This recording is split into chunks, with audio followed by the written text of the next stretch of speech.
Exercise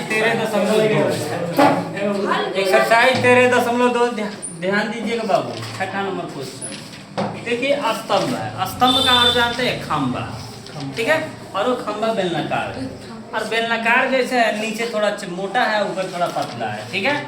जैसे आकृति के हिसाब से दिख सकता है कि नीचे चौड़ा है, ऊपर वाला पतला है, ठीक है ना। और इसकी जो ऊंचाई दिया है वो 60 cm है।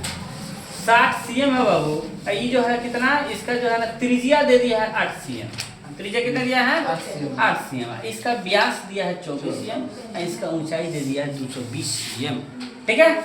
जो यहाँ पर बड़ा बेलन का व्यास दिया है 24 cm, जिसका आर निकालने के लिए हम डिवाइड 2 करेंगे, व्यास बट्टा 2 करेंगे, तो 2 से कटाइएगा तो 12 cm आपका क्या हो जाएगा, त्रिज्या आएगा। फिर इसके बाद ध्यान दीजिएगा, ये त्रिज्या हो जाएगा, ठीक है। ऊंचाई इसका दे दिया है 220 cm, ठीक है।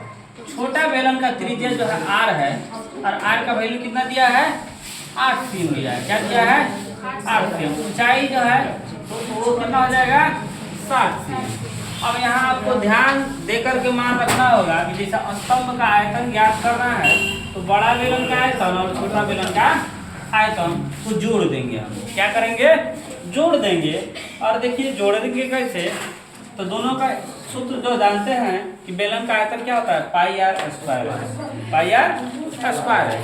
अब यहाँ ध्यान देना है थोड़ा सा कि देखिए यहाँ पर 1 1 कर दीजिएगा, यहाँ 2 2 कर दीजिएगा। कारण ये है 2 2 और 1 1 करने का, क्योंकि इसका वैल्यू अलग दिया और इसका वैल्यू अलग दिया है। इसलिए छोटका में छोटका का मान रखिएगा, बड़का में बड़का का मान रखिएगा। तो देखिए यहाँ पर 3.14 और यहाँ 12 का स्क्वायर है बाबू, और यहाँ पर 220 है। तो फिर 12 को 2 बार गुना कराएंगे, और यहाँ 3.14 जो है ना पाई का मान लेना है। यहाँ पाई का मान क्या लेना है 3.14, 3.14 लेंगे। और 8 का स्क्वायर जब करिएगा 8 गुने 8, यहाँ पर 60 हो गया। अब सब में गुना कराने पर देखिए ध्यान से, यहाँ सब में गुना कराने पर 99,475.2 और यहाँ 12,057.6 आएगा। और जिसे जोड़ने के बाद आ जाएगा बाबू, देखिएगा ध्यान से 11,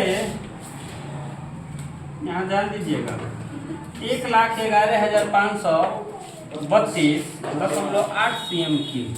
और क्वेश्चन ये भी कहा है कि 1 cm लोहे, ठीक है ना, 1 cm की लोहे की द्रव्यमान लगभग कितना ग्राम है 8 ग्राम है।